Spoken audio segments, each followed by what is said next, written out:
Baik, terima kasih atas waktu dan kesempatan yang diberikan kepada saya. Saya akan memaparkan mengenai identifikasi dan analisis potensi lahan kering dan pariwisata yang ada di NTT. Kekeringan sudah terjadi berulang kali di setiap musim kemarau. Rata-rata pertanian hanya bisa dilakukan ketika musim hujan tiba.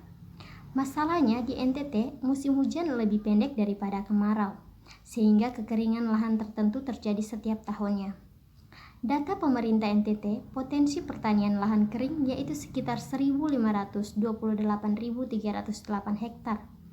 Berdasarkan kelas kesesuaian, lahan terdiri dari daerah kecocokan tinggi, sedang, dan terbatas. Sedangkan potensi lahan pertanian basah seluas 284.103 hektar yang tersebar di seluruh wilayah kabupaten atau kota, di mana sebagian telah dikelola dan dibagi berbagai daerah irigasi. Pendekatan antisipasi dalam mengurangi risiko kekeringan dapat dilakukan melalui pendekatan teknis dan pendekatan kelembagaan.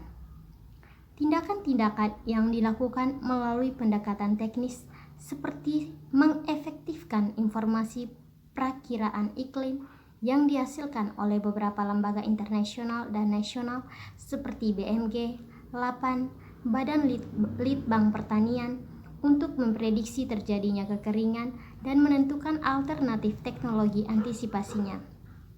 Selain itu, memanfaatkan peta rawan kekeringan sebagai informasi awal dalam memantau kekeringan dalam kondisi iklim normal, serta melakukan analisis dampak anomali iklim terutama El Nino terhadap pergeseran musim, penurunan curah hujan tahunan, dan membandingkan musim kemarau dan musim hujan dengan kondisi normalnya.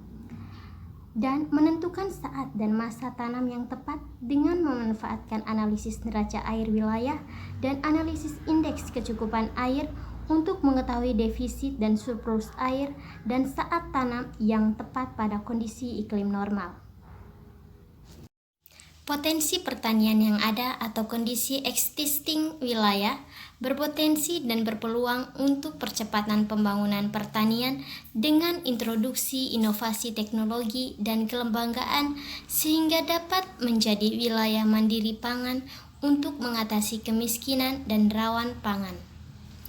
Lahan kering dikategorikan sebagai lahan marginal sehingga pengembangan perlu dilakukan secara spesifik melalui terintegrasi antara tanaman dan ternak sapi yang sekaligus meningkatkan kesuburan lahan.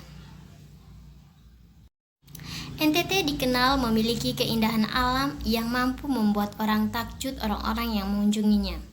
Selain itu, keberagaman suku dan budaya di bumi Flobamora ternyata menjadi daya tarik tersendiri.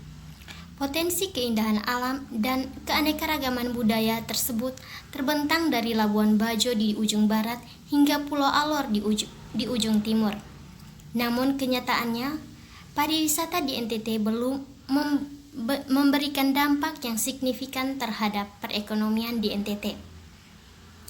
Masalah klasik yang terus menjadi penghalang majunya sektor pariwisata di NTT adalah pengelolaan yang tidak maksimal. Potensi keindahan alam dan daya tarik wisata lainnya menjadi tidak memberikan dampak yang signifikan bagi perekonomian masyarakat di NTT. Banyak destinasi wisata yang masih diurus secara swadaya oleh masyarakat setempat atau bahkan dibiarkan begitu saja. Atau yang lebih parah adalah diprivatisasi oleh pemilik modal dengan dalih investasi untuk mendongkrak penerimaan daerah. Promosi gencar yang dilakukan masing-masing pemerintah daerah melalui berbagai event seakan hanya memberikan dampak kemeriahan seremonial semata oleh masyarakat bawah. Investasi dari pemilik modal seakan menjadi solusi terakhir untuk memaksimalkan sektor pariwisata. Kenyataannya, masyarakat justru tidak menikmati hasil pariwisata secara utuh. NTT merupakan provinsi memiliki potensi alam, budaya, dan sejarah yang dijadikan sebagai objek wisata. Beberapa objek wisata yang sudah berkembang dan berpotensi untuk dikembangkan sehingga perlu ada upaya dari pemerintah, swasta, dan masyarakat untuk mengembangkannya. Penelitian pengembangan kepariwisataan memiliki tujuan yang pertama mengidentifikasi dan menganalisis objek wisata yang sudah berkembang dan objek wisata yang berpotensi untuk dikembangkan. Yang kedua, perlu mengetahui faktor-faktor yang mempengaruhi minat kunjungan wisatawan di NTT. Yang ketiga, menyusun arahan rencana strategi pengembangan wisata. Sekian dari saya, terima kasih.